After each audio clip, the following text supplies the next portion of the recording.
Hello and welcome. My name is Thomas Rösch, and on behalf of my friend and co-organizer Alessandro Repici, we are very happy to be here. You have seen our motto, anywhere, anytime, and this is more than true because both Ale and myself are in Roma, in beautiful Roma, with Guido Costamagno's course, but we always carry endoscopy on air in our heart and our brain. So here we are to welcome you all to one of our most exciting satellite events of endoscopy on air, US guided biopsy. You have seen, and I'm very happy to hand over to Alessandro for further introduction. Thanks, Thomas.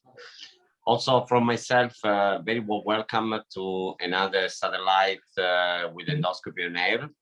Very pleased to have a Medi-Globe as a sponsor.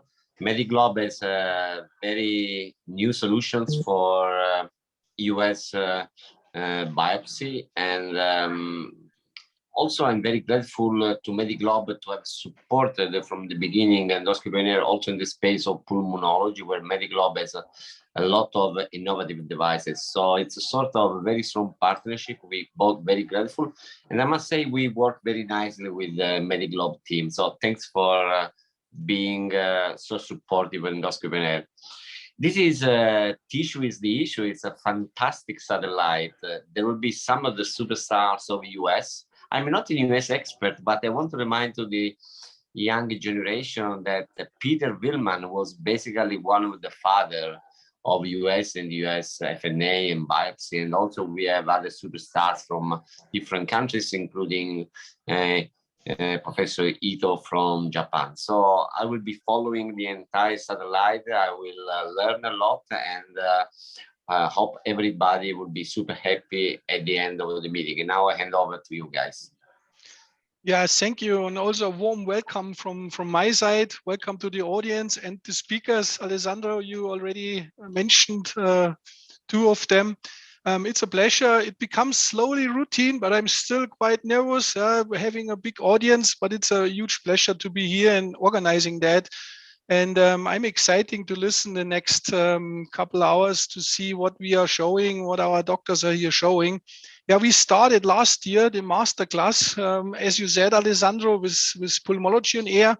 Yeah, now the next step is going into US, and there's definitely more to come.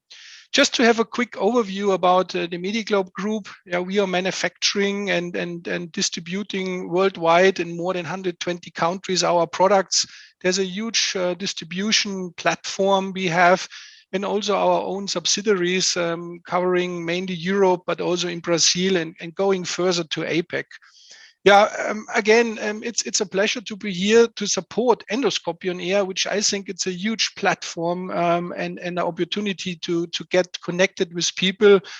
Specific in the last 2 years, it was very difficult for all of us, and I really appreciate that. So I don't want to talk too much about the Medi-Globe itself. I think the exciting topic will come with live cases and lectures.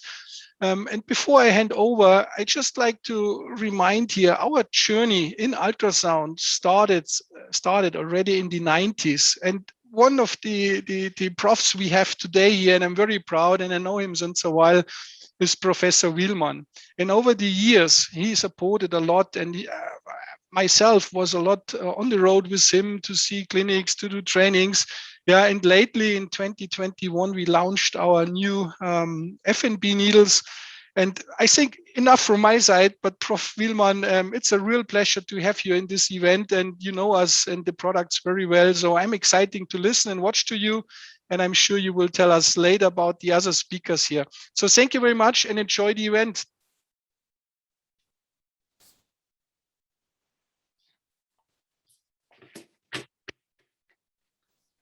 Peter, I think you need to unmute. Yes, I already unmuted. Thanks a lot, Martin, and yeah, just to give a short introduction to this wonderful event.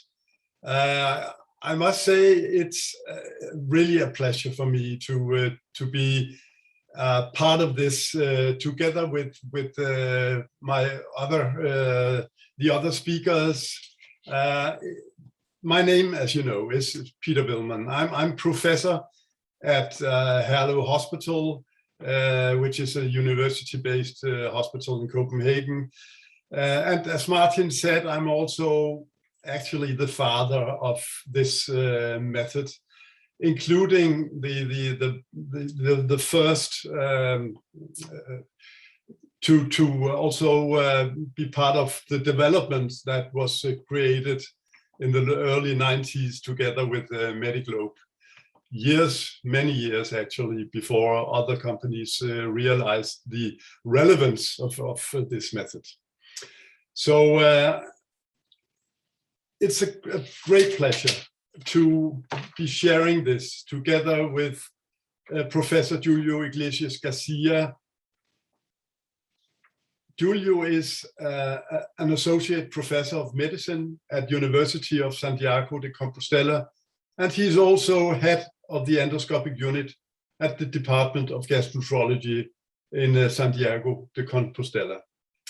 It's also a great pleasure for me to be sharing this with Professor Takao Itoi, who is professor and chair of the Department of Gastroenterology and Hepatology at Tokyo Medical University in Japan.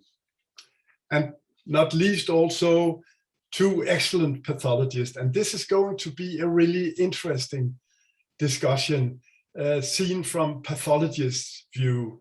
Dr. Hector Lazar Iglesias, he's a pathologist at the same hospital in Santiago de Compostela. And Dr.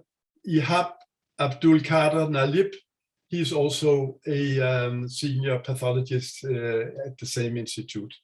But enough for introduction.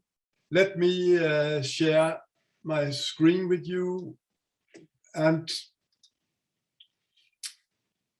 start my presentation. So US guided biopsy, the evolution from A to B. What I meant was from aspiration to biopsy.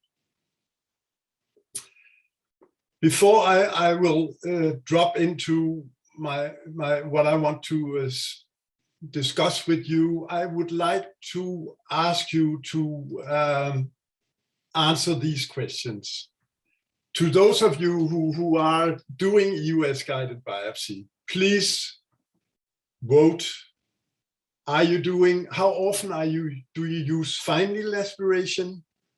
How often are you using fine needle biopsy? Is it never fine needle aspiration, always fine needle biopsy? Is it 25%, 75%, 50-50, 75-25, or are you only using FNA? 100% and 0. Please vote. So this is really going to be interesting to see, because it may be, I think, and I hope that we may be able to change your mind regarding the number of cases where you use FNB versus FNA. So right now, many are actually using FNB. It seems 75%, that is the lead, 75% versus 25%. So it seems today that actually our listeners seems to be more in favor of FNB than FNA. Yeah, this was an interesting. More are using FNB than FNA today. So the aim of my talk is to stimulate the discussion on when, how, and why US FNB is preferable over US FNA. I would like to give you a short history of US guided FNA, and then very short established indications and results of US FNA, and then what we are actually going into. Why US FNB and what is different from FNA. Then the results comparing FNB, FNA, and also a little about the technical difference between these two procedures. And very important discussion, specimen preparation, and finally a look into the future. So Martin already mentioned it. I don't want to touch more upon that, but actually my history started in 1988 when I got a prototype without a biopsy channel in my hands. And from 1991, we got the first instrument made by Pentax with a biopsy channel. And from that start on, we started on developing prototypes together with Medi-Globe. As you can see, this is the first prototype that was being used by my group. And now you see all needles today are basically constructed on the same frame as the one we started. But in the beginning, we didn't know what were the indications. And actually, if you look at the authors of this was a publication that was shared. It was the preliminary results from Moritz Wiertzema, me, Mark Giovannini, and Kenny Chang. And for years, this gave us actually a very good insight in where were the indications. And we know also that the complications are very, very few, sorry. But before I'm coming to that slide, you know, staging of upper GI cancer, staging of lung cancer are major indications. Primary diagnosis of mediastinal lesions, lymph nodes, submucosal tumors, pancreas, biliary tract, and adrenals. And we know for solid regions, the sensitivity lies in the range between 60% and 95%, depending on lesions. Less in submucosal tumors than in, for instance, pancreatic cancer or lymph nodes. For cystic lesions, it's disappointing lower. But these are complications, and they are few. The specific morbidity in many patients seems to be around 1%, but many of these are post-procedure pain, so mild complications. Pancreatitis of pancreatic biopsies, of course, is also seen. But rare and relatively low complications. Today, the standard needles are out there. There are probably other companies making these needles. Basically, they work based on the same principle as our original needle. We have done a lot of publications to improve technicalities of the procedure in order to improve the accuracy, with or without stylet, with or without suction, so on and so on. I will not go further into this, but I would like you to focus on the following statement. Similar sensitivity regardless of needle size, but bigger needle takes bigger bites. And also you should be aware that microcores are seen in standard FNA needles between 40 to 80% of the cases. But bigger needles, the bigger the needle, the more histology you get. So there are needles on the market, and there are, first I would point on this ProCore, which is a reverse bevel. This was the first so-called FNB needle, and then the second was the ProCore reverse bevel. And what I've considered the third generation is the crown cut needle types like the Shark Core, the Acquire, the Top Gain. But I will not consider the ProCore forward bevel as part of the third generation. I will tell you a little bit more about that and why. So these are what I call second generation FNB needles, both the reverse bevel and the 20 gauge forward bevel needle. We know from meta-analysis that core and standard needles, FNA needles, were comparable in terms of diagnostic accuracy. These were the first generation, second generation ProCore needles. The number of needle passes for diagnosis was significantly lower with the core needle. So this is what you gain. If you use this kind of needle, you can do 2 passes instead of 3 passes with an FNA needle. There was no significant difference in the procurement of optimal histological course between core and standard needles if you use the same needle size.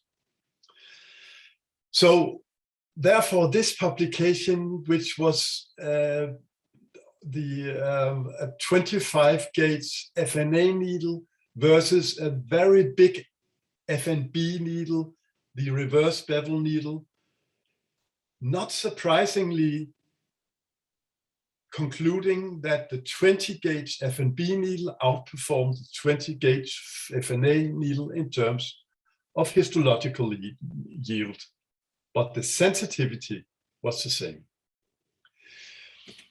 This is what I call third generation crown cut needles, top gain, shark core, acquire. What actually this publication is going to tell you is that this was the first publication who actually were the authors. This was from the group of Shyam Baradiulu, and they were the first to actually measure the size of the cores. Median tissue area was 2.9, and we also realized that compared to Rose, this needle also were in the same had the same sensitivity as Rose. But this is a randomized studies in 50 patients with pancreatic lesions. And it showed that there was no difference between a crown cut needle and a fork tip needle. So I consider the crown cut needles similar. Another publication which tells me a lot, and this is why I wanted you to take notice of the this bigger the needle, the bigger. But that doesn't hold true when you are talking about FNB needles, because this is the 20 gauge ProCore needle, which is a big needle, compared to a 22 gauge acquire needle, which is the crown cut type of needle. And look at this. The size of the biopsies were double the size as the bigger needle, 20 gauge ProCore needle. So significant higher mean cumulative lengths of tissue core biopsies per needle pass with the 22 gauge acquire needle compared to the 20 gauge ProCore needle. This is important knowledge. And also this is a crown cut needle, also clearly demonstrating that for submucosal tumor, what you need to use is a crown cut needle and not an FNA needle, because you see the diagnostic yield between a crown cut was 92 versus 46%. So there's no doubt in my mind. This has also been shown when we are talking about diagnosis of autoimmune pancreatitis, showing that a crown cut needle actually diagnosed type 1 autoimmune pancreatitis in 78%, while the front cutting needle, side cutting needle only in 45%. So again, the conclusion, this is the field for FNB. There are significantly differences between the needles, both in how to perform the biopsy, but also in how to prepare the specimen. This is what I call actually the stabbing method, because a crown cut needle is not as sharp as an FNA needle. And you really have to stab your way into the tumor. And also when you're in, you have to stab by forceful, sudden forward movements in order to make the needle tip move inside the lesion. Look at this video where you can get the feeling that I really had to stab my way in order for the needle tip to move and collect tissue inside the needle tip. So specimen preparation. Again, you should be aware of the difference between cytology and histology. Cytology, at cytology, we are looking at single cells or clusters of cells that is smeared onto a glass slide. By histology, we are looking at a preserved histology, tissue architecture is preserved. So the preparation in your room is different. For the cytology, you have to smear, as you see on the slides, and color it also either in the lab or in the procedure room. But for FNB, you actually have to place it, as you do with histology, in formalin. You can do also make an imprint of your histology, but after the imprint, you have to put it in formalin. And prepare this as every other histological sample in formalin and cut it and finally do your immunostaining and all what is needed to be done. So I would suggest the following.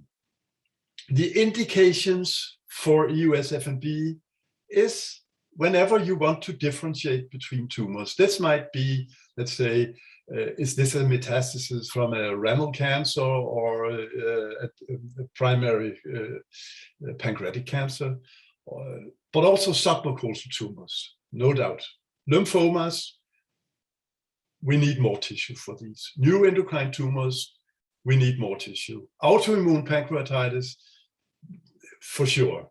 Sarcoidosis, sarcomas, and then where more cellular material is needed for molecular analysis, that can be in pancreatic cancer, and this is a growing wish, and lung cancer.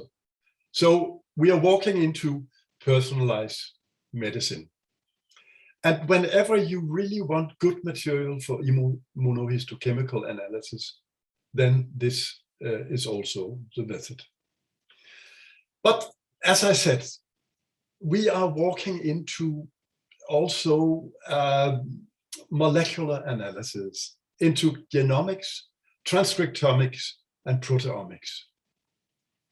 This is just one publication demonstrating that there is a potential here. This is, the authors looked at insufficient, inconclusive biopsies and demonstrating that KRAS mutation analysis actually were able to show oncogenic mutations in half of the inconclusive biopsies.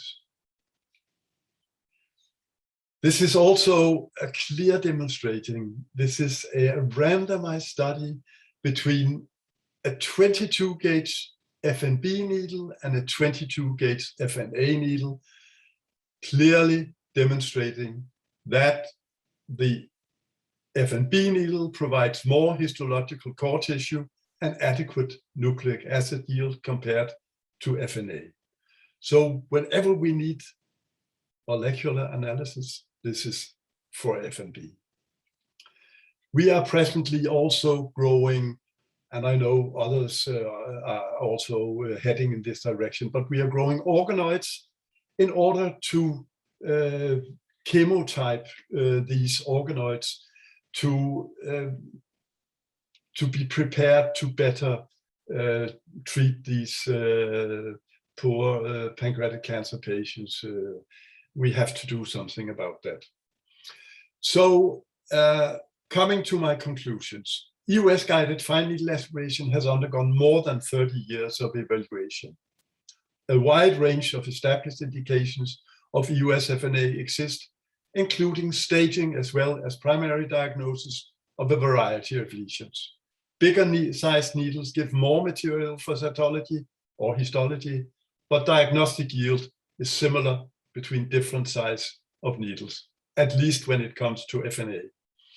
Standard US FNA needles are not inferior to reverse bevel needles when it comes to sensitivity and harvesting of core tissue for histology. New crown-cut core needles significantly improve histological tissue harvesting from solid lesions. Preparation of the US FNB specimen differs from FNA and should not only be prepared for cytology. US-guided FNB may, in the future, become an important method in tailored oncological therapy. So, thank you for your attention. And I think we will now move on. And I will give the word to my friend and an excellent physician who have been doing a lot for US and US guided biopsy, Professor Takao Itoi. Takao, please take over. Thank you very much, and a very nice presentation. Congratulations on the Peter, my friends.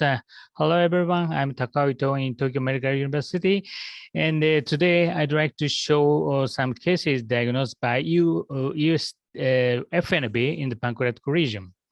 So, share my slide.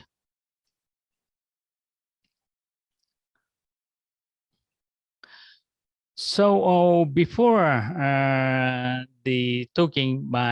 showing my case, I'd like to talk on the US FNB shortly.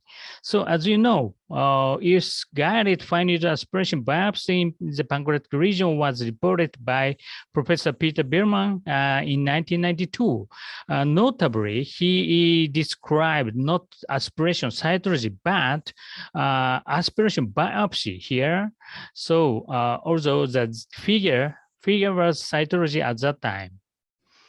Since I belonged to Department of Pathology 30 years back, around 1993, after completing the initial residency of medical residency, I believe that histology has several advantages to cytology. Already Peter mentioned, for example, a lot of information, including structure atypia, immunostaining, and translational research.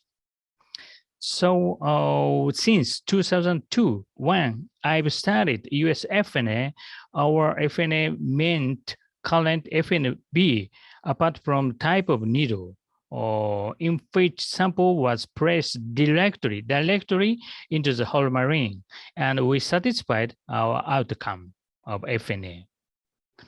In particular, we have taken care of whitish part of the sample like this using a pinset, and so eliminate the core tissue into the whole marine.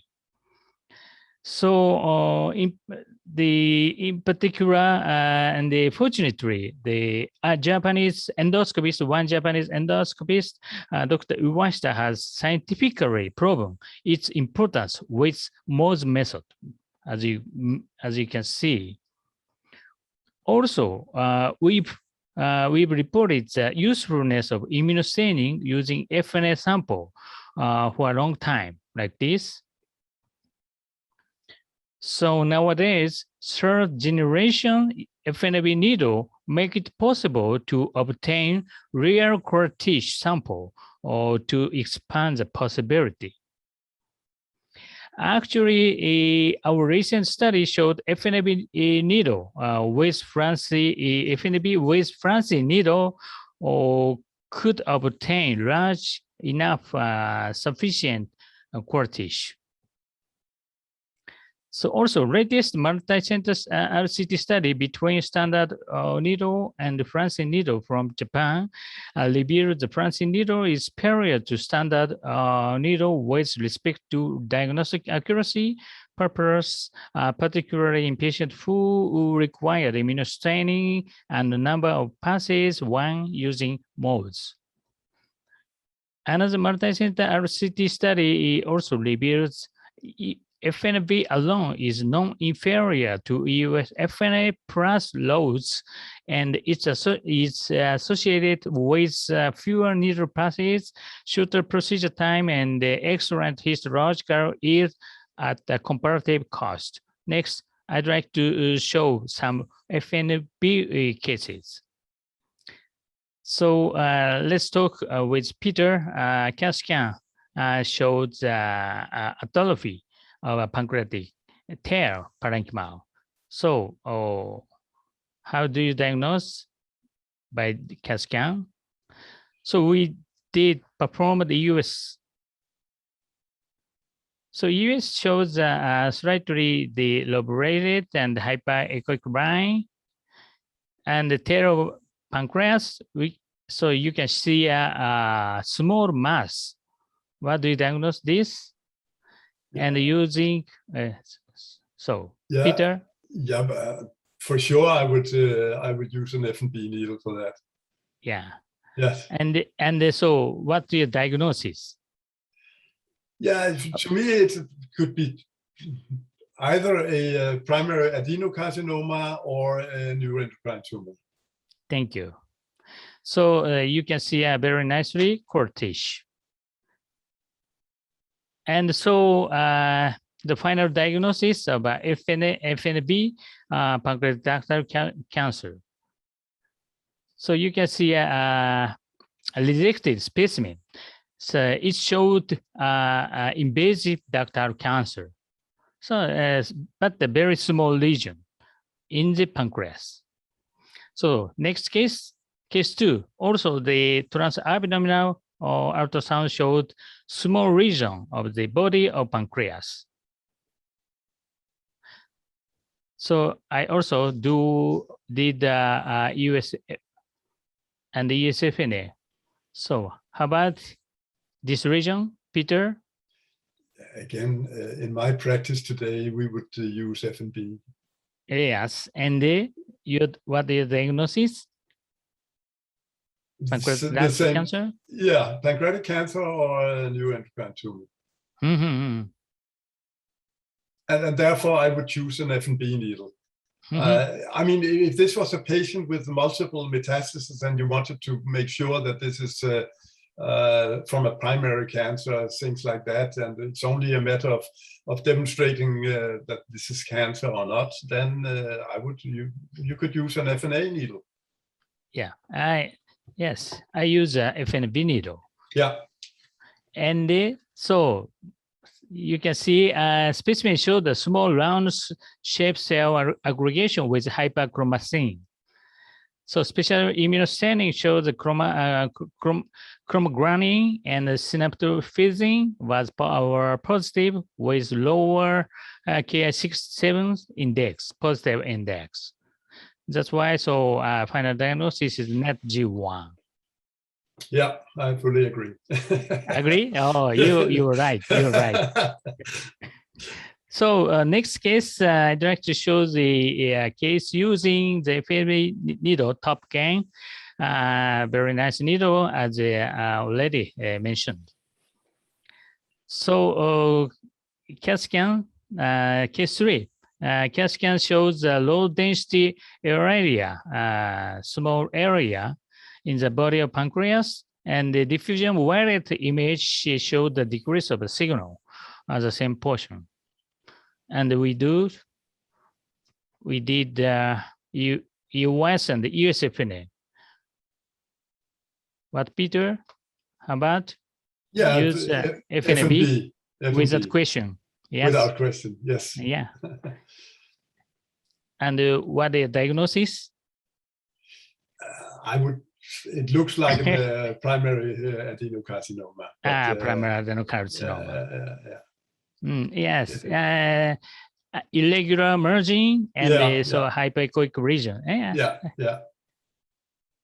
And so top gain obtained very nice core tissue, more than 5 millimeter in length. Very nice, you can see.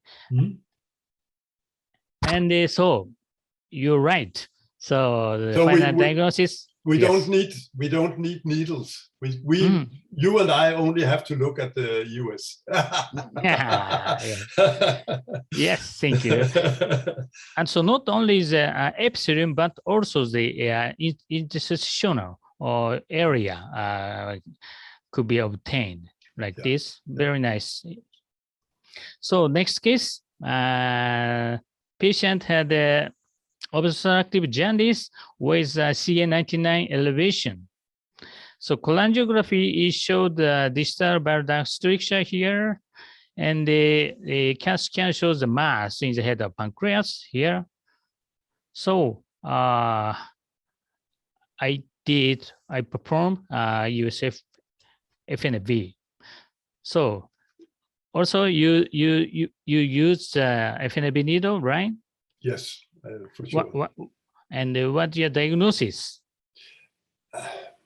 I mean, this could be pancreatic cancer, but it can also be a cholangiocarcinoma. Yeah. But when I'm looking at your doing the biopsy, it looks as if it is an FNB needle.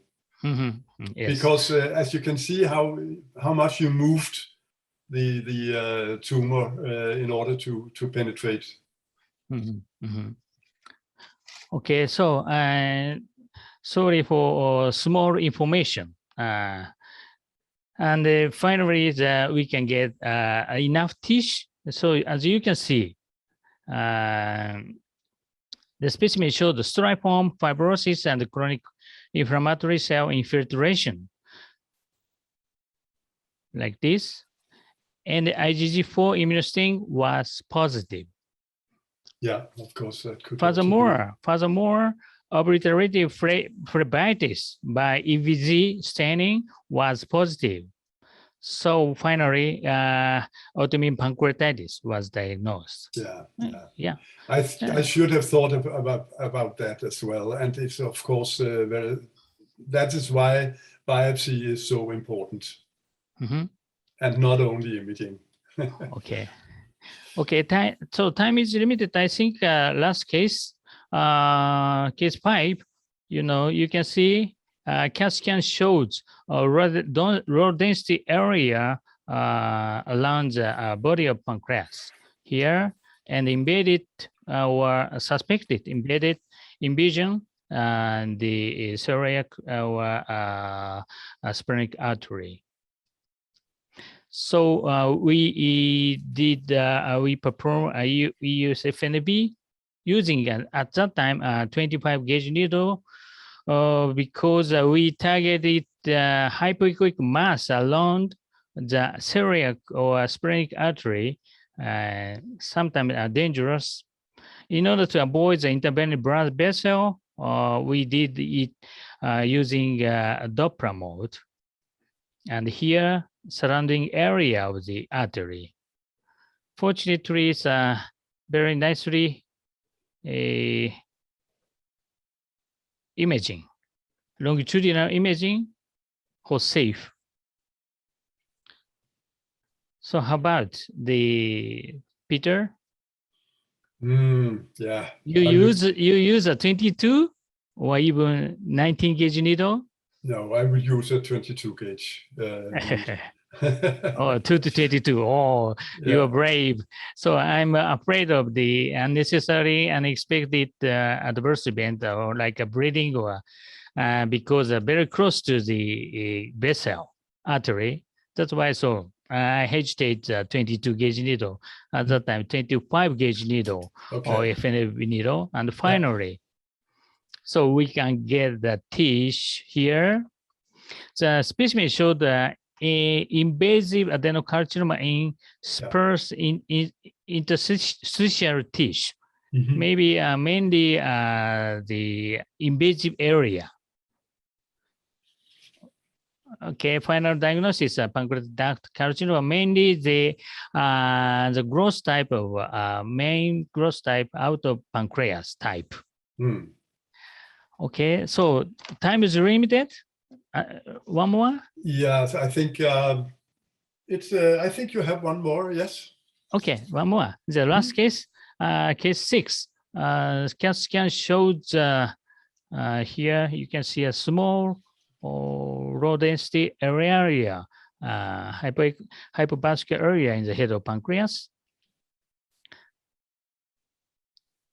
You can see here. Yeah. Very good. The hypoechoic and the irregular margin. Mhm. So what diagnose? Again, primary adenocarcinoma, but it can also be a neuroendocrine tumor. Yeah, Yeah. I agree. I agree. Maybe I saw the pancreatic duct carcinoma and the 22 gauge FNB needle on the. So here you can see a specimen. The specimen shows a spindle or cells with moderate to severe pleomorphism and marked cellular atypia with high Ki67 positive cell. That's interesting. Yeah, final diagnosis, leiomyosarcoma. Wow. Unbelievable for me. So that would probably be difficult with an FNA needle. Exactly. So one information in this patient, we performed a complete pancreatic duodenectomy. However, the recurrence happened in a year and died. So very, very crazy tumor here. Yeah. Okay, my case finished. Thanks a lot, So, Takao. thank you very much. Thank you for your kind attention. Thanks a lot. Beautiful team you have. And this was awesome. I think we should move on and go into our panel discussion, when to use FNB and what is the advantage. But before we do so, Giulio, my friend, you will give us a short presentation on guidelines, what is out there. So, Giulio, please share your presentation with us. Okay, well, first of all, I would like to thank Endoscopy On Air and Medi-Globe, and of course, Peter, Takao. Being here together with you is an amazing pleasure. And I think it's becoming a very nice session, because this is still a very important topic. And this is day-to-day routing. I mean, we talk about very different kinds of therapeutic AUS, but what we usually do every single day is sample, sample, and sample. So I think it's very nice to have a good overview on what has been the development and where are we going with AUS-guided tissue acquisition, and mostly these days with a biopsy. So let's go to see what the guidelines are telling us about this very nice topic. So when we talk about guidelines, this is just a brief summary on all of the different guidelines that are available today, focusing on AUS-guided sampling. So it is not only the ESG guidelines from 2017, there is a very recently guideline on tissue sampling on 2021, but it's not only ESG, we have NCCN guidelines from Korean papers and Korean groups, from Japanese groups, American groups. So believe me that it's been a lot of difficulties trying to focus on what are the guidelines telling about AUS-guided sampling. So I will just try to focus in the European ones, in the ESG guidelines on this topic, and let's see, and let's try to discuss all the three of us on what are our impression on what the guidelines told us. But even before beginning, we need to be aware of what are the real indications. And this is probably the first stop to do, because this is what has been commented in the EFSUM European guidelines on ultrasound. So here you can see the frequent established indications, the less frequent, and contraindications that I think are becoming lower and is the standard contraindication for any kind of endoscopic procedure. And what ESG told us about indications in 2017. So the accepted ones is for sampling solid pancreatic tumors, cholangiocarcinoma and ampuloma, cystic pancreatic lesions, although this is not really biopsy. Well, I will just give a word to Peter, because I think we're moving to the biopsy of cystic pancreatic lesions, but all subepithelial lesions, the enlargement of tumors, of luminal tumors, gut wall tumors, mediastinal diseases, lymph nodes, focal liver lesion, and also diffuse liver disease, because now we've reached the potential indication of AUS-guided liver biopsy. And in the miscellanea, we can include left adrenal gland, I think with all sample kidney lesions. So this is just, I will just deserve a comment from Peter and Takao about what do you think about what the guidelines are telling us about just diffuse talk about indications. Yeah, I mean,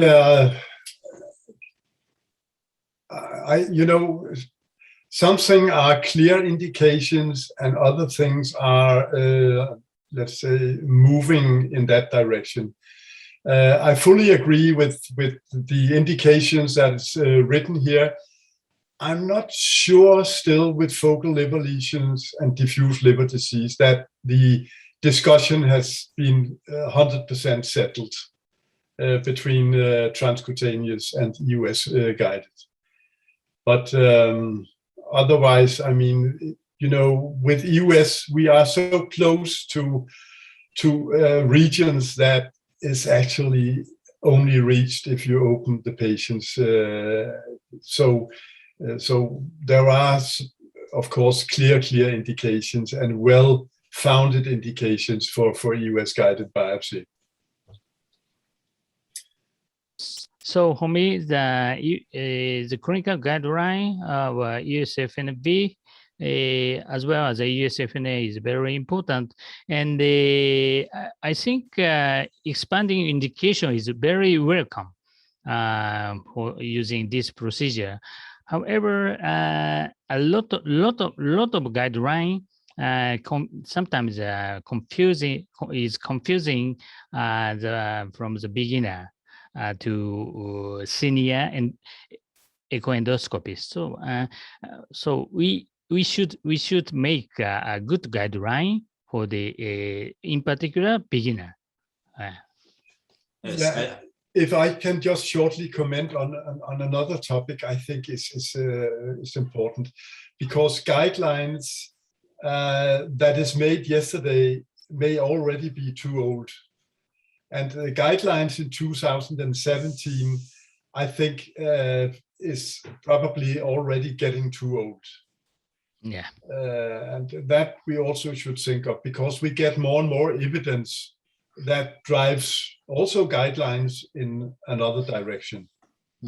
I think I fully agree with both of you. I mean, we just reached very important ideas. One is that the guidelines are not the holy grail to follow. I think there is expanding indications.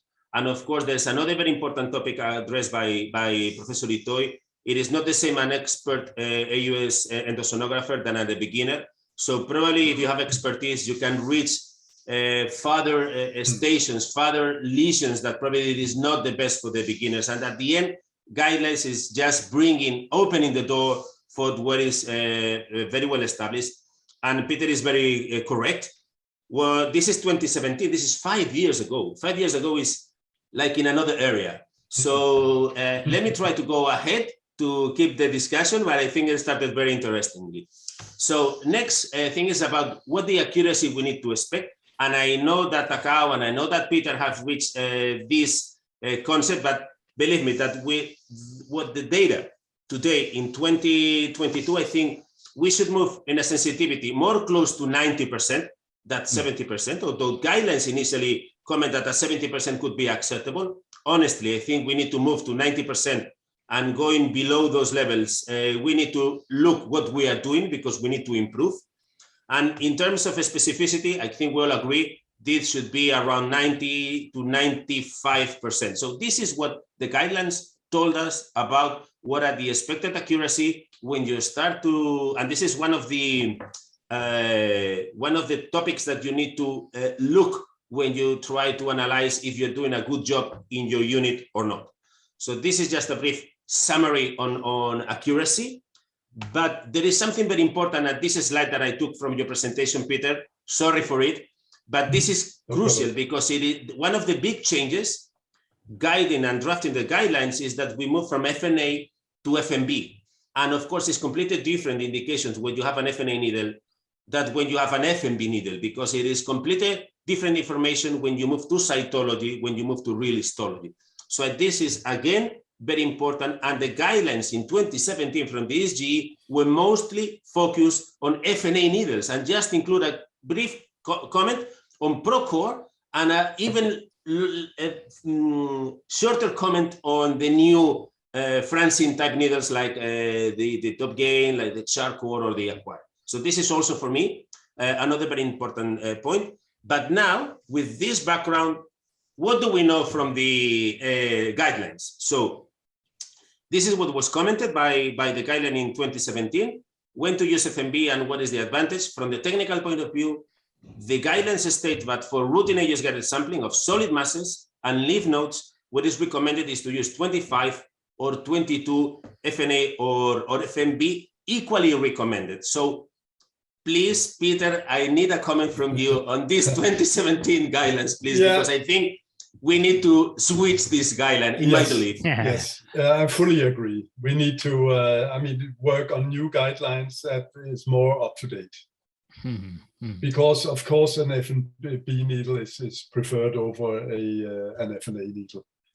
In fact, if we look at this another statement, they just recommend FNB 2017 when on-site cytological evaluation is non-available. And we know, I think with the expertise after these 5 years, that FNB is as accurate as ROSE. Yes. So we will discuss this on a live case and from the view from the pathologist, but this is one of the statements. So although this is what is placed in the guidelines, it is not real what we are trending to do now. So let's move on. Actually, that just a short comment, because there was in Endoscopy January issue a very good publication from a Canadian group showing this, what you were saying, that ROSE is not superior to FNB. So you can spare costs, you can spare time, so there are many advantages. In fact, I just brought these guidelines from the Korean Society of GI, published in Clinical Endoscopy 2021, which is more recent. And they still, if you just take a look and shoot biopsy needles rather than standard needles be used, they still 2021, because the studies are focused until 2020, they still put in the same level, almost in the same level, FNA and FNB needles, and they've just recommend FNB when there is the need for an histological core tissue specimen, talking about focal autoimmune pancreatitis, neuroendocrine tumors. So that's the only indications in which they recommend FNB needle. But again, I think, and Takao showed us very nice cases that I think FNB, even for pancreatic cancer, with all of the new ideas on guided therapy, I think we need to move to obtain a better sample. So I think just to say cancer, yes, no, probably an FNA needle, it is okay. But I think, honestly, in my opinion, and I just want to have a word from Peter and from Takao, I think today it is not only cancer, yes, no, we need to have more information when we sample any kind of lesion accessible for AUS-guided sampling. Yeah, I think that's where we are heading towards. I think the more we are spreading this, let's say, more or less at least evidence-based knowledge, I think more and more people will start doing FNB instead of FNA. I also totally agree with Peter and Furio. Okay, so let's just go for the indications and what is the guidelines telling us about indications. And of course, AUS-guided FNB is the standard of care when we face a solid pancreatic lesion. So whenever we see these lesions, AUS guided sampling is the way to go. And in the latest indications, they state that this is the first line procedure when a pathological diagnosis is required. I think there is no, we all agree that for solid pancreatic lesions, AUS guided sampling, and I think better with FNB needles, is the first line approach in this indication. Yeah. So let's move for the accepted indications in the guidelines. So next is, I call it lesions from the gut, but it's probably luminal lesions, which is more appropriate, but probably for a better understanding is, I think for subepithelial lesions, recent guidelines 2021 suggest that although on-bite biopsy, it can be initially thought as a very good indications, they state that if it's really an indication to sample a subepithelial lesion over 2 centimeters that we expect to have a potential chemotherapy or even before surgery, to be sure that we are dealing with a real GIST malignant tumor, AUS-guided FNB needle is the first line approach. And the other good indication is when you have a diffuse thickening of the wall, like in a gastric laminitis. Today, the first approach, better than go to bite or a macro resection with a snare, probably the best approach is to go for an AUS-guided sampling with an FNB needle, because we can do a lot of different techniques with this sampling. So I do not know if you agree, both Takao and Peter, with these indications in luminal lesions. I fully agree. I also agree. Okay, so let's go moving. And I don't know if I have the right to talk about mediastinum and lymph nodes with Peter on board, but for mediastinal, lymph nodes, unknown on origin, ESG recommends performing AUS-guided or EBUS-guided sampling whenever the pathological result is going to affect the patient management. And of course, I think this is an amazing and great indication, and I think in all centers we are trying to do more and more. And I just make a brief comment in Santiago. We have a straight relationship with our pulmonologist, with our hematologist, and with the people from the lab, because I think this is a very simple ambulatory process that you can really diagnose without going to surgical approaches in mediastinum and lymph node approach. So I don't know what's your opinion of both Takao and Peter on this indication. Indication, yeah, please, Peter. No, you do. Okay, so indication is acceptable, but in terms of the needle selection, 19 gauge FNA or FNB needle. In case FNA, 19 gauge large caliper is acceptable, but in terms of FNB, 22 gauge needle is enough, I think. Thank you. If I should comment something, you know, the pulmonologists also do both via the esophagus, or at least many of them do, but also via the trachea, of course, to sample lymph nodes. But for the trachea, there are other, let's say,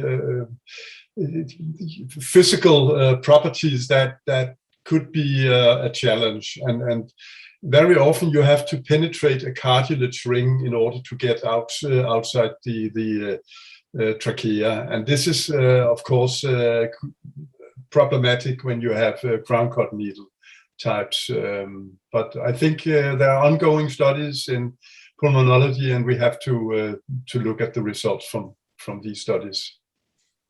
Okay, I agree. We do it routinely, and it's true that whenever we suspect lymphoproliferative disease, we usually tend to use a 19 core needle because we want to obtain the biggest sample for the pathologist and also for flow cytometry. Yeah. Just coming for and this is the guidelines, ESG 2021 liver indications. So look, ESG suggests today, when AUS-guided sampling is indicated, to use large caliber needles, 19 gauge or FNB needles for suspected parenchymal disease. And I know there is a lot of ongoing trials to try to see if AUS-guided were able to obtain a good core to make the analysis, but we have data that are promising, but we need to state this for the future. And look, for solid pancreatic lesions, and this is what ESG says, performing AUS-guided sampling for suspicion of malignancy if the pathological result will affect the patient management and the lesion is poorly accessible or not detected at percutaneous imaging, or the sample obtained by percutaneous route has repeatedly yielded an inconclusive result.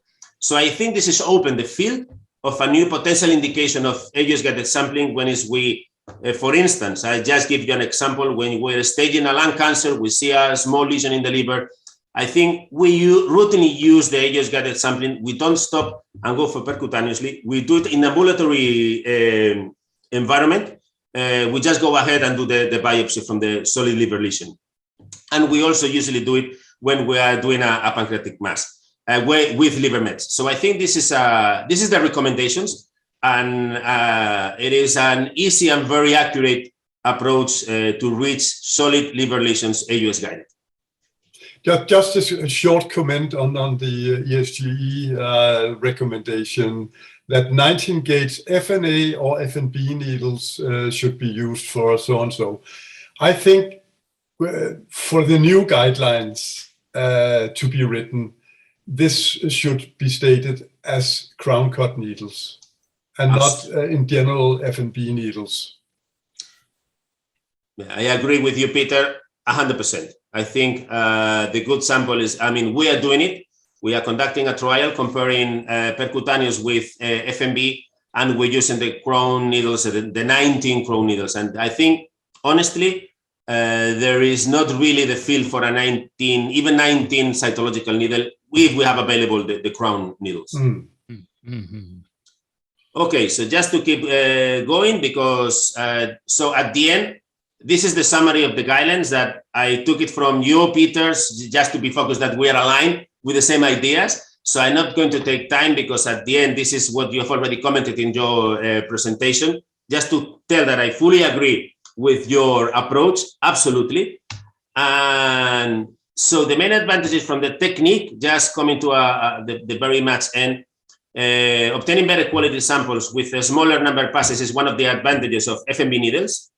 Accuracy similar to FNA plus rows, but for time and money, it's better to use the FNB needle, that you have the pathologist in the room for time, cost of the pathologist, time of the procedure. So probably this is also need to take into account. And according to indications, of course, core samples will allow better evaluation. You comment on this, both of you. Immunostaining, molecular profiling, and it is not cancer, yes, no. We need more and more information because we are moving to personalized medicine. And this is absolutely key in 2022, and it's going to be even more important in 2023, 2024, and for the future. So just want to say thank you. You know that I am transmitting from the room. So I need to switch and go. So yes. Peter, I give you the word for the end while I move fast to the room because Enrique is there. So I will let you introduce the live from Santiago. Thanks a lot, Julio. You run to your room and thank you for sharing these slides with us and stimulate the discussion. Now we are looking forward to see what Julio and his team have prepared for us. I know it's going to be really an interesting case, highlighting, let's say, the room for FNB versus FNA and how to prepare these specimens. So less on maybe how to perform the procedure, but a discussion on FNB versus FNA. So, Takao, how is it in your unit? Yeah, in my unit, so we frequently use FNB. Yeah. So recently, both crown cap and others 50-50. Not always a crown cap. In my unit, more and more, or less and less, more and more crown cut. It's actually getting more and more rare that we're using an FNA needle. When we are using FNA needles, this is often for therapeutic use. Mm-hmm, mm-hmm. with the guide wires, 19 gauge FNA needle, so on and so on. But for diagnostics, only in cases where it's only a matter of diagnosing cancer. Yeah, exactly. Therapeutic. In the near future, the therapeutic only, FNA needle, right? Yeah. We are heading in that direction, no doubt. So, are you ready in the? Yes, we are. Can you hear us? Yes, we can. Yes. Hello, good to see you. Hello, Peter. Very nice to see you again. And hello from the endoscopy unit of the University Hospital in Santiago de Compostela in Spain. It's our pleasure to be part of the Endoscopy on Air. And in this occasion, I would like to thank Medi-Globe for their support for the meeting today. And my name is Enrique Dominguez Munoz. I'm the head of the Department of Gastroenterology. I'm here surrounded by all my team. And before following, I would like to give the floor to Julio to present the case. Okay, so just I switch from one room to the other. So, well, again, thank you everyone for allowing us to be here in the unit. So we are going to present initially the team, so we can have the big screen.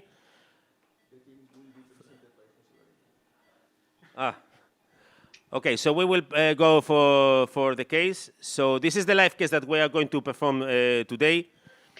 So this is a 62-year-old male, smoker of 1 package per day, mild drinker with no family history of cancer and never been to the hospital before March 2023.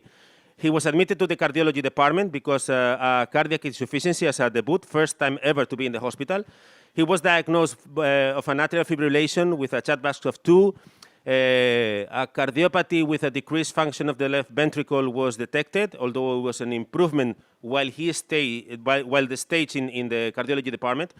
It was also a severe mitral insufficiency detected with a dilation of the right ventricle. He also has an acute prostatitis, and a very important information, he was diagnosed of a recent onset diabetes. So in the diagnostic evaluation, apart from the echocardiography from the heart, a lab test was performed with a normal hemogram, a slight elevation of gamma GT and phosphatase alkaline with a levels of glycosylate hemoglobin of 11.7, and cardiologists request a transabdominal ultrasound, and I want to show you the images because a pancreatic head mass was detected, 4 centimeters, but also with some small lesions in the liver. So the diagnosis from the radiologist was a pancreatic mass, suspected cancer with liver metastasis. So the goal of today with the team is to go for an AUS-guided sampling. Jose will tell us what he is going to sample. And the idea is to show how we are going to do rows with the pathologists, because we have here our pathologist team. They will be presented by Jose before. And also we will perform a second shot because we want to have the rows, but also we want to have a biopsy as we routinely do in the unit. So I just give the word to Jose that he was going to perform the case, and he will present the rest of the team. Okay, hello. Good afternoon.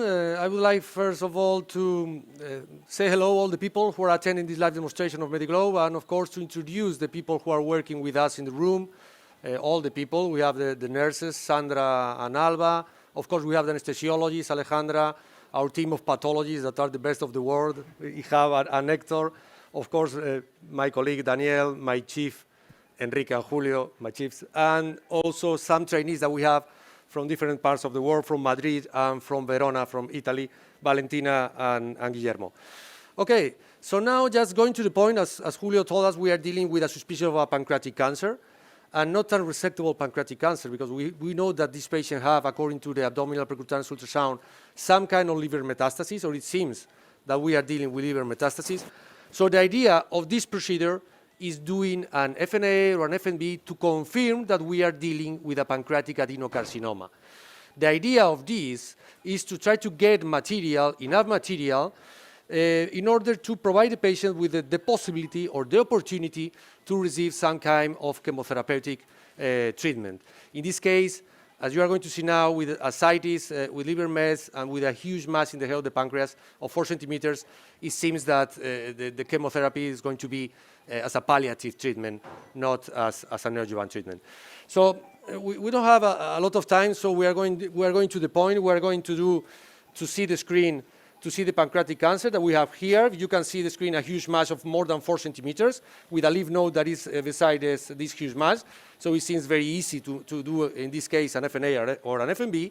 And the idea, when we are doing a US-guided puncture, is the material that we are going to obtain, what we do really want to obtain.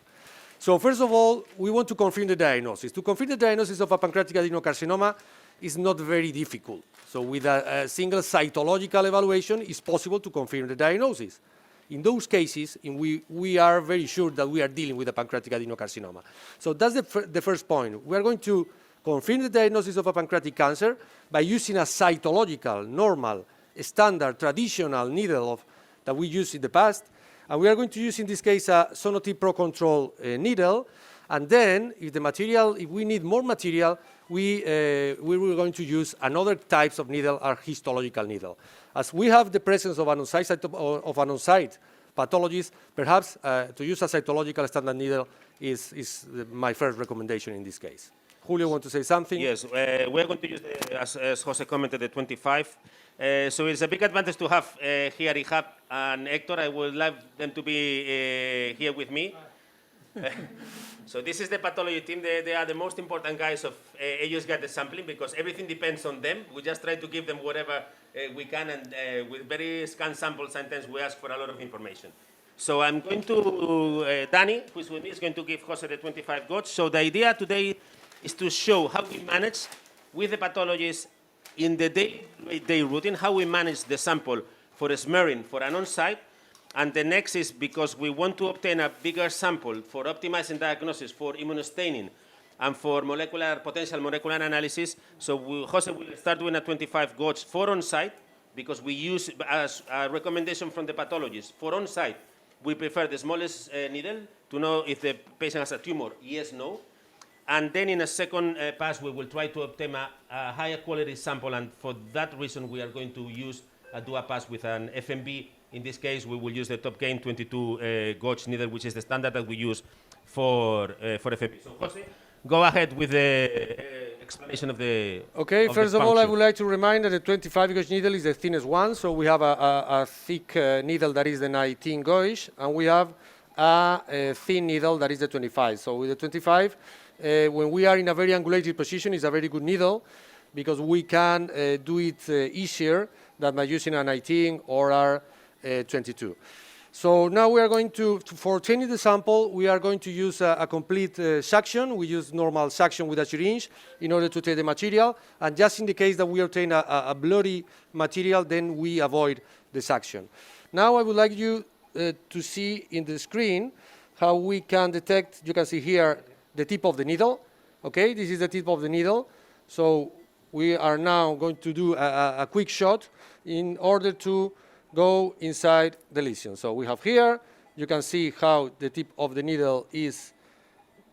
Okay, and now inside the lesion, this is very easy because this is a huge mass, so we have no any kind of complication for doing this. And now we're going to remove the stylet that is inside the working channel of the needle in order to do the suction. So Jose, just a comment on the technique. Go ahead. Okay. What do you think about slow pull, suction, no suction? Just to have a comment, not only for the pathologist, do you think there is a change on the quality of the sample based on if we use suction, no suction, slow pull? I don't really know, and I don't really trust in all these techniques if there are some difference about them. I believe that the first option is to do suction and then to change. Perhaps the slow pull technique is very used by other groups, but I trust more in doing suction at the first pass. Okay, so now you can see the tip of the needle, and now with the suction we are going to do some movements inside the lesion. Another possibility now is do the fanning technique. Okay, the fanning technique is just by moving the big wheel of the condoscope. You can see how we are moving the big wheel, and we are trying to target different sides of the lesion inside the lesion in order to provide a different distribution of the cells that we are obtaining from here.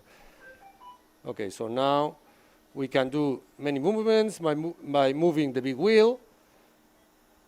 And it's a very good, a very well seen, the tip of the needle. It's very easy in this case because it's a very thin needle, 25 gauge needle, so with a 19 or a 22 is more difficult. And I believe that perhaps with this is enough in order to try to provide the pathologist with material for doing a cytological evaluation, okay? So after doing this, we are going to close the suction here, and now we're going to remove the needle, okay? So we remove the needle, and now we are going to... Danny's key job is going to be now, because now it starts the most tricky part. Sometimes we don't realize how important it is to have a good management of the sample, and we try to go fast because we're always in a hurry. But this moment is crucial, absolutely crucial. So Danny is going to be helping Jose. Danny, what do you prefer? To use the stylet, to use air, to use water? We usually prefer to use the stylet. I think that we can move or remove better the sample inside the needle. So now we are pouring the material, any material until now, but we are going to pour the material into some glass slides in order to see by our fantastic pathologists. Yes, and we trust a lot of them. What is also extremely important is how you do the smearing, because Hector and I have tried to show me and teach me how to do it, and after 20 years I cannot still do it as good as they do it. So it's very important now to see if we can focus on Ihab's hands, because it's very important to know how Ihab is doing very smoothly,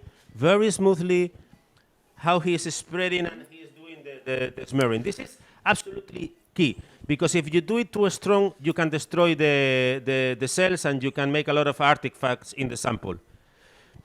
So now that we have obtained a lot of material for smearing, remember this is a 25 gauge needle, so we've used it for smearing. You can see how they're doing the on-site management using different types of liquids to try to make the best fixation. But this is just to do a cytological standard evaluation. I can show you with for a moment that we have the micro here also in the room. So that's Hector's hands. So this is the micro that we also have in the room. Stable, he's always with us. Because then there is a matter of discussion when we use rows. So while they're doing all of these things, I can tell you that we usually use rows when we have not confident and we do not trust on the first result of the FNB that we have already performed. So if we never need to come back again to do another sampling, for the second shot, we always prefer to have the pathologist in the room. So now I think we are going to move back to Jose, because once we have the sample and while they are preparing to do the rows, we are going to do an FNB sampling. So you can see the difference with the FNB as compared to the FNA. So Jose, and please comment if you make any change in the technique when we use an FNB needle. Yes, we are doing the FNB by using a core needle or a histological needle is exactly the same that by using an cytological standard needle. The technique is exactly the same. In this case, I recommend or I prefer to use this kind of core needles in those cases when we lack on-site cytopathology. So if we cannot do a rows evaluation, perhaps it's better to use a core or histological needle than a cytological standard needle. And another indication is that when we want to obtain a more adequate material or a better material, and for this, for example, not for the pancreatic adenocarcinoma, but perhaps for another kind of tumors that we have in the pancreas, that are the lymphoma, for example, is mandatory to use a core needle, or some other different types of diseases as autoimmune disease, for example. In those cases, we prefer to use a histological standard needle. Well, I don't know if you want to say something about the sample that we have obtained. Well, it's a very high quality sample, but I will tell you the result after you finish the FNB needle. Okay, so now we're going to use the 22 gauge needle from Medi-Globe, that is the top gain needle. And as I told you before, we are mainly using the core needles, the histological needles, when we lack of an on-site cytopathologist. because with this it's possible, perhaps, according to some studies, to reduce the number of passes that we are doing in pancreatic masses and in another types of lesion. So all the needles have two different handles. So the first is the amount of sheath that is taken out from the working channel, and the second one, okay, let me see, just one moment. Okay, so now we are going to, okay, you can see here, can you put the pointer?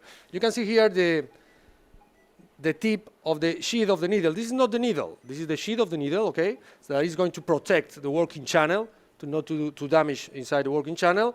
And now we are going to introduce the needle. The needle is going to be, as you can see here, in this position. And Jose, now, do you find any difference in terms of easy, or you find it's more complex to use the FNB as compared to the FNA needle? it's Now not, you're switching for a 25 to a 22. What it deserves a comment from your side and from Danny's side? What do you believe on when you're starting to do FNA or FNB? What would be your recommendation for the beginners? I would recommend them to use at the beginning the histological needle. You avoid to take more passes, even you have to do less movements or through and fro inside the lesions. At the beginning, for the starters, I would recommend that.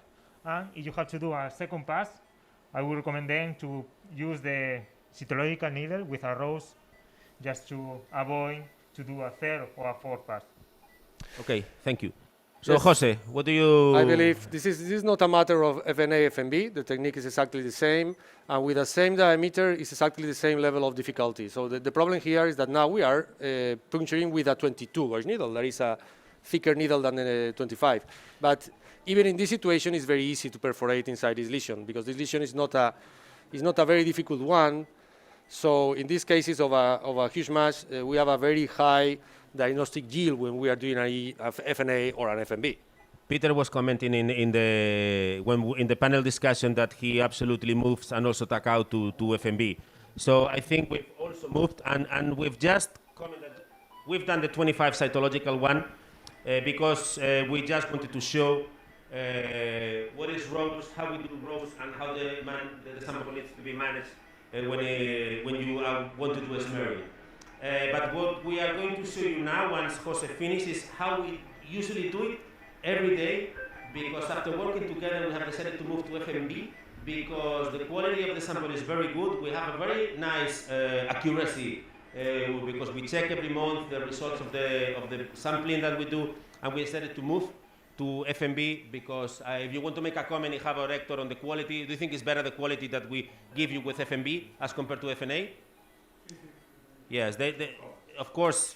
I mean, I think that now Jose is going to show again with Danny on how we are going to put the sample. Now we are going to use a tube, and inside of the tube we are going to use this material with a cytological solution. This is Cytolite. If you ask me if you can use formalin, you can. But we have tried and moved to cytological solutions because it gives us two possibilities. We can do histological evaluation, but we can do monolayer because we can obtain, after the centrifugation, some cells.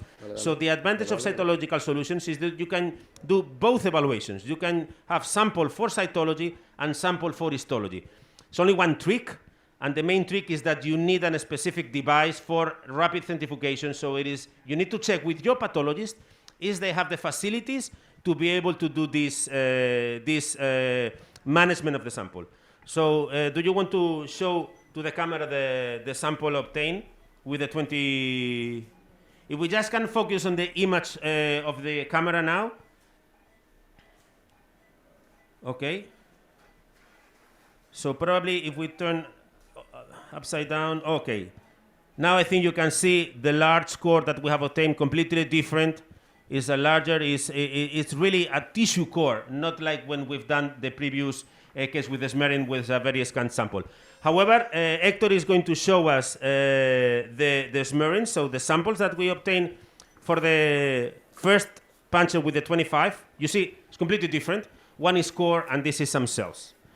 Just want to tell you, because Hector have already took a look at the samples, and we have already have the diagnosis. So in this case, thanks to the efforts of the pathologists, we already know that this is a pancreatic adenocarcinoma. However, it's going to be very important for the FNB core sample that we will try to do some stainings and probably some molecular testing, because in this case, with this mass, we will try to find if there is any potential target therapy to do some kind of personalized medicine. So I don't know if any comment from Jose?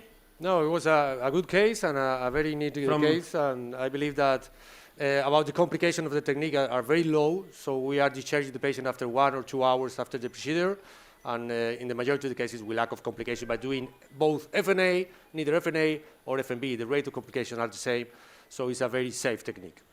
Danny, any comment from your side? No, I think it was a good case, a very quite easy function actually, and finally the patient has diagnosed and we can continue with the therapy. Okay, so now I think we've done with the case. So now I give the word to the pathologist, because I think we'll have a small presentation. I don't know if Peter or Takao, you have any comment, you deserve any comment from your side about the case? Yeah, I wanted to thank the team who did, again, an excellent job to present the method.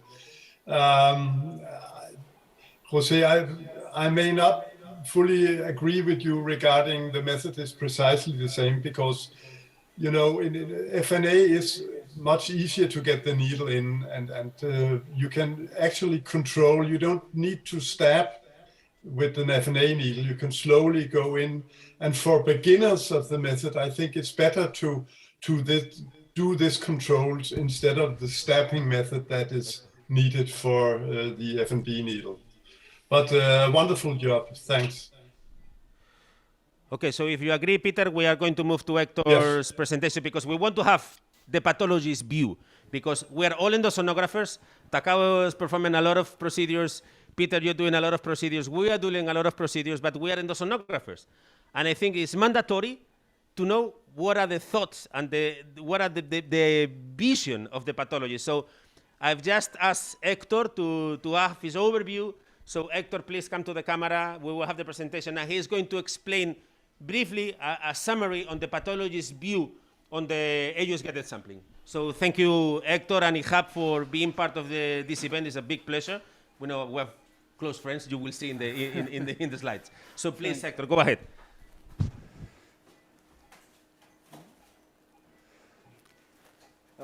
Thank you very much for the invitation. And we are talking about the pathologist's view on tissue sample quality. ¿Esto va a pasar? ¿Es este, no? Sí. Okay. No. And try to break the wall.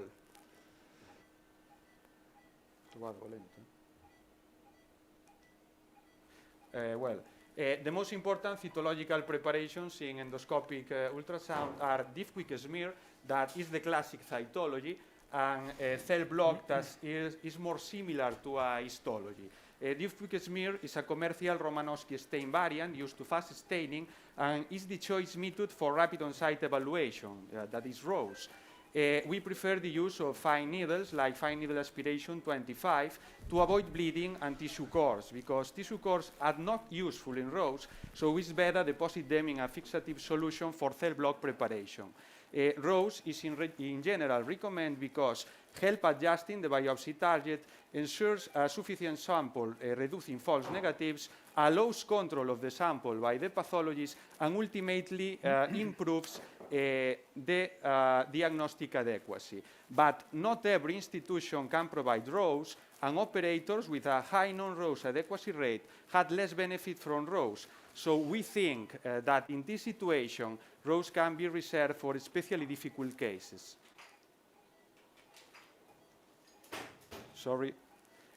What do we need for ROSE? We need a cytopathologist on site, good communication with the endoscopist, and basic materials like slides, a staining kit, and a microscope. This is a staining kit with a fixative solution, eosine, methylene blue, and water for washing. The result after processing is these quick stain glasses to quick check under the microscope.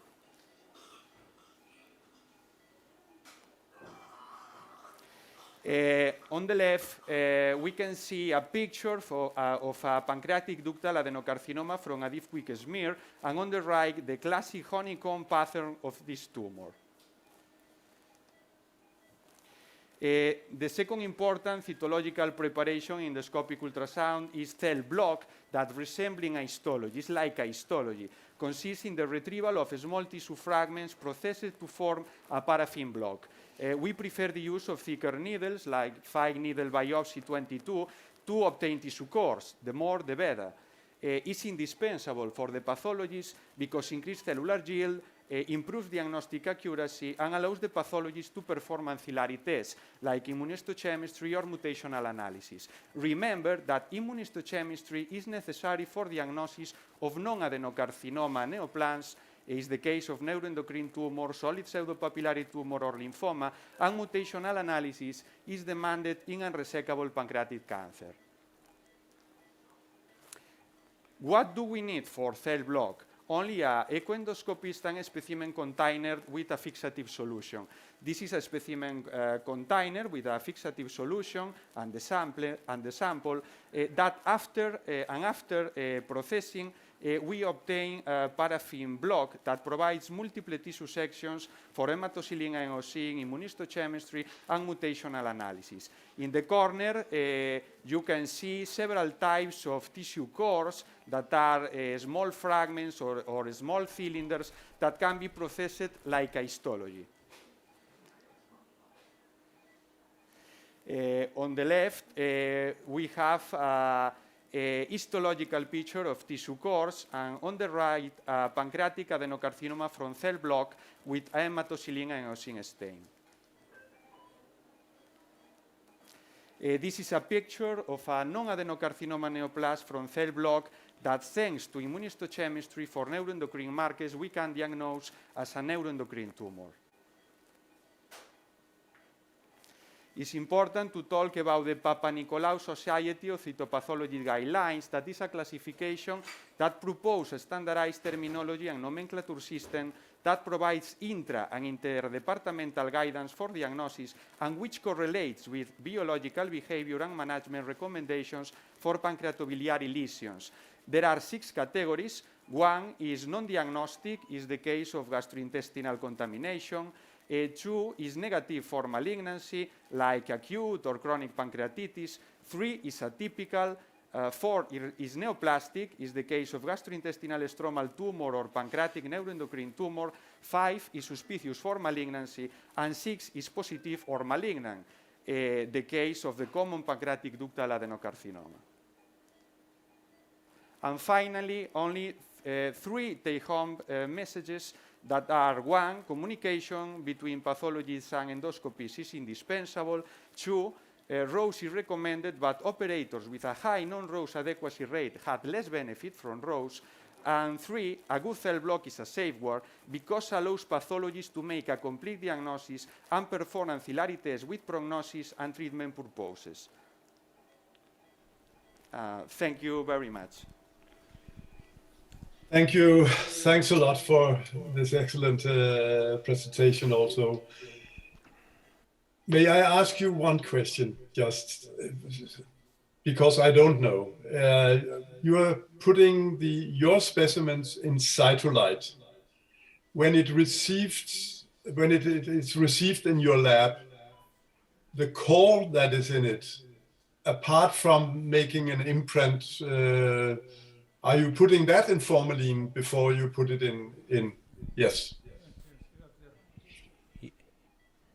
Yes, I'm here with both of them because we work together and I go many times to the pathology department and that's the routine. That's why we switch, in fact, in the room to cytological solution, Peter, because the sample can be managed in both, in 2 ways. One is like then placed to formalin to do a standard core tissue sampling management of whatever we obtain from any lesion. But the other good advantage is sometimes we don't have the diagnosis from the core, but we have the diagnosis from the remnant of the cells. So that's where, for me, if you go for formalin, you cannot analyze the cells. No. It is just for the core. But if you use the cytological solutions, you have two options. So you can increase by 5 to 10%, correct me or not, Hector? Yes. By 5 to 10%, we can increase our diagnostic yield when we use these cytological solutions. Of course, when we do liver biopsies, on the other hand, we just go for formalin, on the other hand. But when we want to analyze pancreatic tumors, when we want to analyze suspected lymphoproliferative disease, we have reached the consensus, for instance, between the Hector, Ihab, Jose, Dani, and myself to go for cytological solutions to have to cover a bigger breach of sampling evaluation. Thanks a lot. Julio? Yes. Hey, congratulations on the establishment of an excellent system collaborated with a pathologist. I have no comment or question because Lowe's is not available in my unit. I just envy you. Thank you. Yeah. Well, I can give you anything from my unit, but there is a couple of things that I will not allow to go to Japan, and one is Hector and the other one is Hab. They will stay with me. I was just a final comment in this regard. You saw the picture that Hector plays with Hab and myself. You cannot imagine the good relationship we have between Jose, can also make a comment, and Dani. I mean, we work as a team, and I think this is essential in AUS guided sampling. Sometimes we do not get the best sample. We've been working together, Ihab and myself started in 2005 with the sampling unit in Santiago. So we've learned a lot together, and I've learned a lot on how to obtain a better result after talking a lot of times with them. So sometimes we tend to send a sample with no information, and we need to have more relationship, and even in a single case, you need to tell them what your expectations from the case, because if not, you will decrease your diagnostic accuracy and your diagnostic yield. So it's very important to have a very straight relationship, not only personal but also professional, with your pathologists, and listen to them. Listen to them. Sometimes you are not aware of all of the things they can do if you don't listen to them. That was a good conclusion, I think. In sake of time, thank you to your wonderful team. This was awesome. Okay, well, just final word because I need to disconnect. I will not join the end because we need to wake up the patient. So I would like to thank all the team, Jose, Dani, Alba, Alejandra, Sandra, Hector, Ihab, the boss that is not here. So thank you for all the team, because all of this unit works because we have a very good team working together. So thank you for the opportunity for Endoscopy on Air and Medi-Globe, Peter and Takao for sharing this very nice session together. And running out of time, I give you the word, Peter. Thanks a lot. It's unfortunately time to close our session. And it has been really a pleasure. I think it has been a great discussion. Martin, did you have Peter, a few words?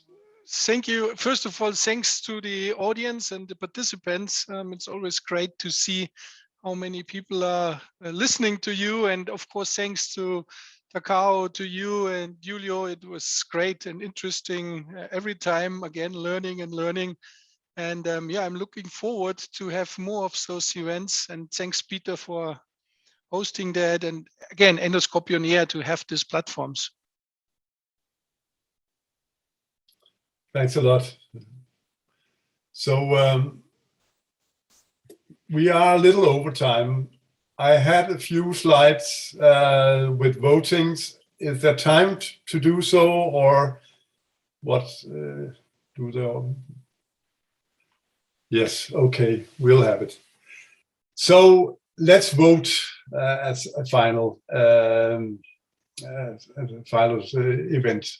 What is your choice of needle type and size for an optimal histology sample?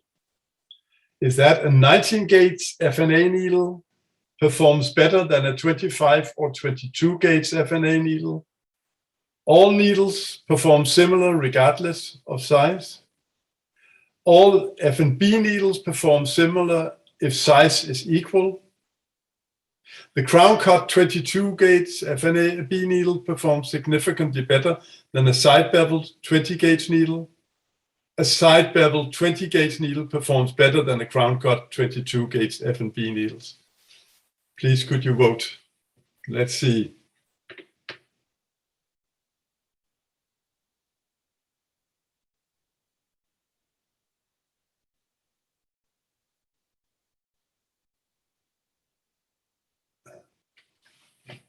Now, number 4 is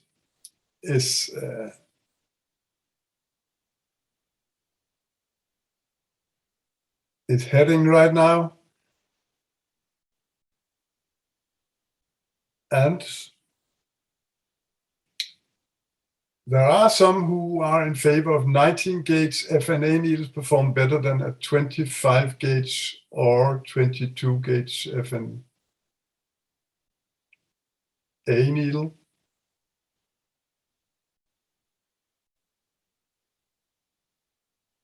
All needles perform similar regardless of size. We are talking about histology now. And now I think the poll is ended. And if you have to choose a needle type and size for an optimal histology sample, then a 19-gauge FNA needle performs better than a 25 or 22-gauge FNA needle because the bigger the needle, the more histology you get. All needles perform similar regardless of size. Not true, because an FNB needle takes better histology than other needle types.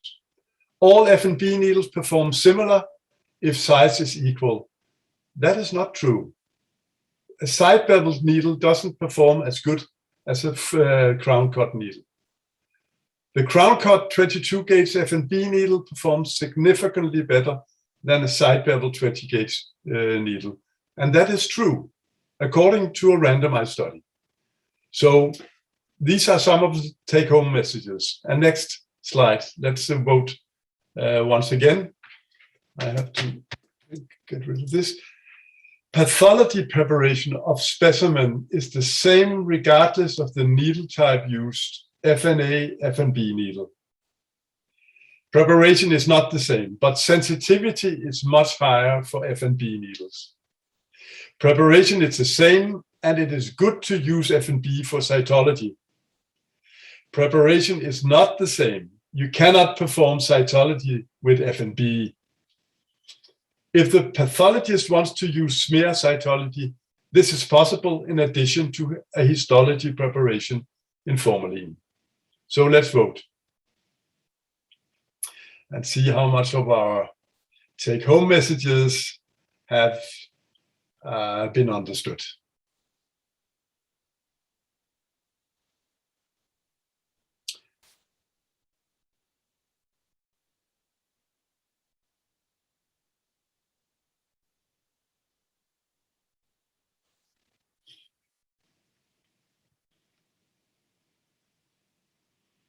People are still placing their bets.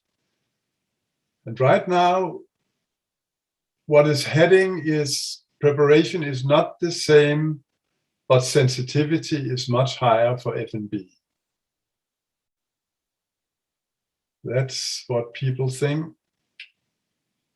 39%, 40%. I think,